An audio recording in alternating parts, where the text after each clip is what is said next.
Un respetuoso saludo a las autoridades educativas ahí en cabeza de la doctora Edna Bonilla y de las bancadas que convocaron a este importante debate, a los honorables concejales. Ahí está el concejal Celio, el concejal Argote, bueno, también al concejal Manuel Sarmiento, quien me invitó a este evento, gracias. De igual manera, al doctor de Subiría, a los padres de familia, a los maestros de la capital de la República y también del centro del país que están también a través de las redes, pero también a la razón de ser de nosotros los maestros, que son esos muchachos, esos jóvenes, esos niños como Brian, como Paula, como Laura, Verónica, bueno, todos los que intervinieron, maravilloso, he estado muy atento a eso. Y a todos los que nos siguen ahí en las redes, este evento lo saludamos con estos diferentes puntos de vista que enriquecen el debate y lógico, cada uno con sus argumentos, que si son por el beneficio común, bienvenidos. Y nos permite construir entre todos lo que más beneficie a las comunidades educativas. Mi intervención en este importante evento está referido a las razones por las cuales hoy el magisterio colombiano, representado en la Federación Colombiana de Trabajadores de la Educación FECODE, no está de acuerdo en cambiar a la presencialidad a las aulas en las actuales y reales condiciones de las diferentes escuelas y colegios. Bueno, me gusta decir más escuelas y colegios que instituciones educativas y de su entorno.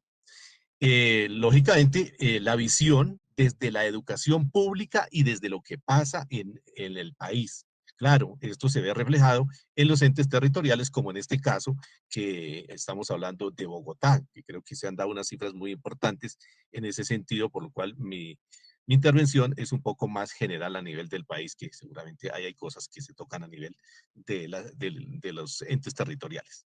Es claro que hoy no existen las condiciones necesarias en las escuelas y en los colegios de nuestro país. Eso lo hemos dicho, creo que todos los que han intervenido lo han dicho, para iniciar un proceso de cambio a la educación presencial, sin someter a un riesgo innecesario la salud, la vida y la integridad de los niños, de las niñas, de los jóvenes, de los administrativos, de los docentes, de los directivos docentes y de la comunidad que gira a su alrededor del tema de las instituciones.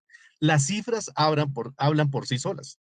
Hoy hay cerca de 2.100.000 contagiados y más de 53.000 muertos. Los contagios diarios, como ustedes bien lo saben, superan los 12.000. El alto porcentaje de las UCIs.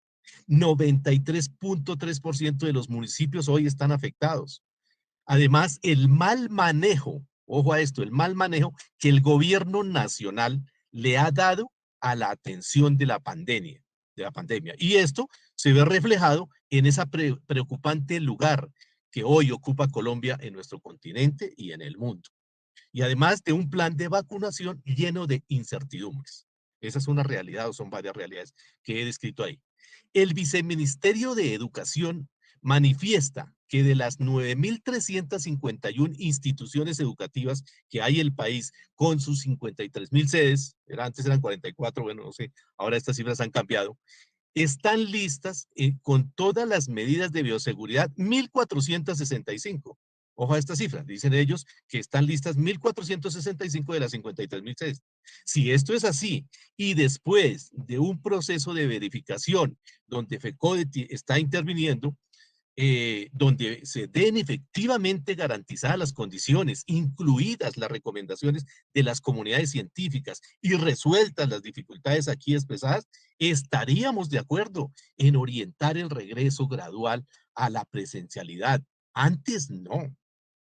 El Ministerio de Educación, a través de una serie de directivas que ustedes conocen, sobre todo los docentes, los directivos y las autoridades educativas, presiona a los entes territoriales a adoptar el modelo de alternancia educativa, trasladando la responsabilidad de los protocolos de bioseguridad a los entes territoriales, a los consejos directivos, a las instituciones educativas, a los directivos, a los docentes, a los padres de familia, en la implementación de dichos planes con las correspondientes consecuencias que se pueden dar.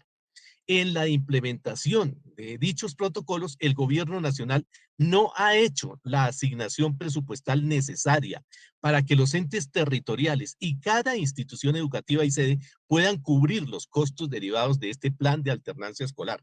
FECODE ha solicitado al gobierno nacional desde el mismo inicio de la pandemia recursos adicionales para afrontarla, al cual el gobierno ha hecho caso omiso. Igual sucede con el punto del pliego de peticiones firmado en el año 2019, en el cual se acordó presentarle al Congreso un proyecto de ley para reformar constitucionalmente el sistema general de participaciones para incrementar progresivamente los recursos para la educación, para la salud, para el agua potable, para el saneamiento básico y otros propósitos. Este acuerdo firmado por FECODE y el gobierno nacional al día de hoy tampoco se ha cumplido. De acuerdo con la información que también ha entregado en la presente semana el Viceministerio de Educación, de los 400.000 millones que dicen haber asignado para atender los protocolos de esta improvisada alternancia, solo se han ejecutado, ojo a estas cifras, a 31 de diciembre del año 2020, 64 mil millones, exactamente 64.584 millones. Es decir, no corresponde sino a un escaso 16% de la asignación inicial. Es decir, no se ha ejecutado el 84%, es decir, más o menos 336.000 millones de pesos. Aquí quiero hacer un paréntesis para resaltar que la administración de Bogotá, esta administración, en lo que hoy he escuchado, las cifras, muy juiciosos los que han intervenido, y las estrategias que han implementado han ayudado mucho. Seguramente hay cosas por mejorar. Como la mayoría de situaciones se resuelven es con plata, entonces destacar aquí que en Bogotá se han destinado 23 billones con B para la educación en estos 4 años, de los cuales 13 billones son del Sistema General de Participaciones y el restante de recursos propios. Eso es un gran esfuerzo que hace la administración de Bogotá, un incremento de un 33%, ¿sí? Que eso con respecto al pasado, que eso es valiosísimo. Nada parecido a lo que ocurre a nivel nacional. La realidad de la mayoría de las instituciones educativas es que presentan deficiencias en sus infraestructuras. No hay garantía de la prestación de los servicios básicos. Se carecen de cosas tan elementales como los termómetros, los tapetes antibacteriales, máscaras, gel, jabón, soluciones de hipoclorito, bueno, todos los que ustedes conocen. Tampoco se cuenta con personal de aseo suficiente para la desinfección y se pretende que nosotros los docentes, los directivos docentes o los administrativos, seamos los encargados de ir a tomar la temperatura, de recoger la información, del ingreso a las instituciones educativas, de verificar los antecedentes médicos, de las comorbilidades, desconociendo que esta es una labor de los profesionales del sector salud. Con esto ya algunas personas lo han dicho, los colegios deberían tener un auxiliar de enfermería para toda esta situación, es una pandemia en la cual el gobierno debería atender. Los maestros, ellos han venido, todos los compañeros maestros, a quienes envío un saludo, al compañero William, también que creo que está ahí presente, han venido cumpliendo con su labor pedagógica, respondiéndole en todo momento a las comunidades educativas con el derecho a la educación desde que se inició esta pandemia, implementando su labor desde la casa, que la han transformado en aula. Las tecnologías, todo eso han tenido que reinventarse, las redes, el uso de las plataformas, asumiendo con sus propios recursos, como decía William, los gastos que esta misma implica y que es un deber del Estado. Han duplicado sus jornadas laborales en la atención de los estudiantes, de los padres de familia, a diferentes horarios, en reuniones, en planeación, en evaluación, en retroalimentación con sus estudiantes, actividades del gobierno escolar, la elaboración del material pedagógico que ahora cambió, las guías, los talleres, han sacrificado el tiempo que antes dedicaban a sus familias. En muchos casos, su salud se ha deteriorado. Según reporte de la fiduprevisora al 12 de enero del presente año, entre maestros y sus familias, sus beneficiarios, se han registrado 818 fallecidos. En la región 10, que es donde está Bogotá, Cundinamarca y los entes territoriales, van 136 fallecidos. Los prestadores de salud del magisterio, esto es bueno que la comunidad educativa lo sepa, con la anuencia del gobierno nacional no cumplen con lo contratado y hoy con la excusa de la pandemia no prestan ni los servicios básicos de salud, no hacen pruebas, no hacen seguimiento a los contagiados, sin mencionar que el gobierno ha omitido su deber legal de establecer el COVID-19 como una enfermedad de origen laboral, que evitaría descuentos en los salarios, en las incapacidades y la desprotección en que quedarían si hay pérdida de capacidad laboral.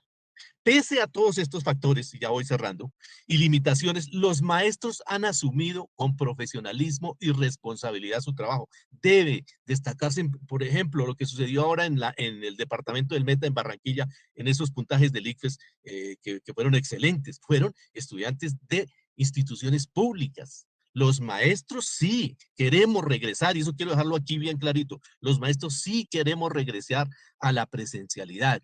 Es nuestro escenario natural, donde desarrolla el mejor proceso que es de la enseñanza-aprendizaje. Es el espacio para el encuentro, para la interacción, que ayudan en el desarrollo personal y también socioemocional, pero no a costa de aumentar el riesgo del contagio y poner en riesgo la salud y la vida. Cabe anotar que las personas que constituyen o constituimos, que giramos alrededor de las comunidades educativas con el movimiento que el regreso puede darse, constituirían una cadena de contagio que supera una tercera parte del total de la población colombiana. Hagan cuentas. A pesar de todas estas situaciones difíciles, hoy es preferible, por el bien de las comunidades educativas, por esos niños, por esas ternuras de niños que vimos hoy ahí, continuar en este trabajo virtual en casa, que ir a la presencialidad en este modo de alternancia o retorno gradual sin las condiciones, porque el derecho a la vida está por encima de cualquier otro y es nuestro deber constitucionalmente protegerlo. Jurídicamente, también existen unas inminentes consecuencias que afectarían a los integrantes de las comunidades educativas en caso de que ocurriera algún contagio o fallecimiento de miembros de la comunidad educativa. La Constitución Nacional, ahí lo pueden ustedes mirar, artículo 90, el Estado debe responder patrimonialmente por daños por acción o omisión. Si el Estado orienta este regreso, que no lo va a hacer, pero sí hábilmente le traslada la responsabilidad a los entes territoriales, al gobierno escolar. Entonces, ¿quién responde por esto en últimas? El Código Penal, artículo 368, hay sanciones que incluso van hasta prisión a quien viole medidas sanitarias o propague una epidemia. El Código Civil, artículo 2341, quien cometa un delito o cause un daño, obliga a indemnizarlo material o inmaterialmente. Asimismo, el artículo 2347 habla de la responsabilidad civil ligada a la matrícula, cuando un niño se matricula por los daños y los perjuicios que le puedan causar. El Código Disciplinario, la Ley 734, el Código de Procedimiento Administrativo, el Código de la Infancia y Adolescencia. Bueno, aquí podríamos citar cualquier cantidad de normas que podrían llegar a ser algo en contra de los integrantes de las comunidades educativas. En carta que se le envió recientemente por parte de FECODE a la ministra de Educación, se le solicitaron 5 cosas. Rápidamente las digo, ya con esto termino. Primero, postergar la presencialidad en cualquier modalidad de las instituciones educativas de todo el país por las razones expuestas y regresar hasta cuando existan las condiciones de salud avaladas por la comunidad científica con una comisión de ambas partes. Segundo, continuar con el modelo de educación que tenemos hoy, no presencial o desde casa, habilitando las condiciones de conectividad, que yo también ya lo han dicho suficiente, y dotación de computadores. Tercero, suspender, ojo a esto, la reorganización de las plantas docentes que se está adelantando en entes territoriales. Hoy recibí una información por allá del Valle del Cauca, donde se están disminuyendo el número de plazas. Se debe dar tiempo a que las poblaciones se estabilicen y además los padres de familia necesitan ese tiempo para poder matricular a sus hijos. Además se necesitan maestros o más maestros para reducir los grupos de estudiantes. Aquí lo han dicho, el distanciamiento, menos estudiantes en un salón por el aforo, pues eso requiere necesariamente más docentes. También como un cuarto punto, una comisión de expertos, constituirla, científicos, por parte del gobierno y por parte de FECOE, que evalúe las condiciones de respuesta del sistema de salud preventivo como curativo, la evaluación del desarrollo del contagio y el sistema de vacunación. Y quinto, no se desconozcan las realidades institucionales, lo que hoy está pasando, las nuevas necesidades, los contextos, los escenarios que surgen con esta pandemia y que advierten de la necesidad de preparar e implementar las condiciones para el retorno seguro. Se requiere realizar un diagnóstico urgente en cada institución educativa, con instrumentos concertados y unificados, pero especialmente reales, en la construcción de los protocolos, que debe participar la comunidad educativa, no unas personas nada más, sean objetivos, y en el propio contexto de la adecuación de las plantas físicas y la organización de planes de estudio, que esto también es muy importante. No hay una respuesta concreta hoy por parte del Ministerio de Educación a estos puntos que le pasó a FECODE. Se reitera al gobierno a avanzar en esta propuesta antes de exponer la vida de los estudiantes y padres de familia en cara a la realidad. Y lleguemos a, ojalá, a un acuerdo en relación a lo más conveniente en esta materia educativa y avancemos, como alguien lo dijo por ahí, en un propósito común. Finalizo con 4 rápidas reflexiones. Primera, ¿qué hay Llevamos detrás? 16 minutos, profesor, le Uy, bueno, agradezco ya, muchísimo. regáleme 30 Eran segundos. 10. ¿Qué hay detrás de esta insistencia y presión por la presencialidad? ¿Disminuir la planta de personal del país? Ya renunciaron 20.000 maestros por el tema del miedo a regresar a contagiarse. Hay 58.000 maestros provisionales que pueden estar en la mira. El proyecto 094 que se tiene ahí por parte de un partido para llevarlo al Congreso de Educación busca privatizar la educación. Y, no sé, hay contrataciones. Cuando las condiciones se den, y los recursos estén ahí, y atacaremos el contagio, habrá la evolución de la pandemia y la cultura del autocuidado, es fundamental. Un concepto científico fue el que nos llevó a la virtualidad, pues que sea un concepto científico el que nos lleve a la presencialidad. Niños, finalmente, queremos que ustedes tengan buena salud mental, queremos que tengan interacción, queremos que se gradúen, que logren sus sueños, pero lo primero que se debe tener es la vida. Muchas gracias, presidente. Disculpe por pasar.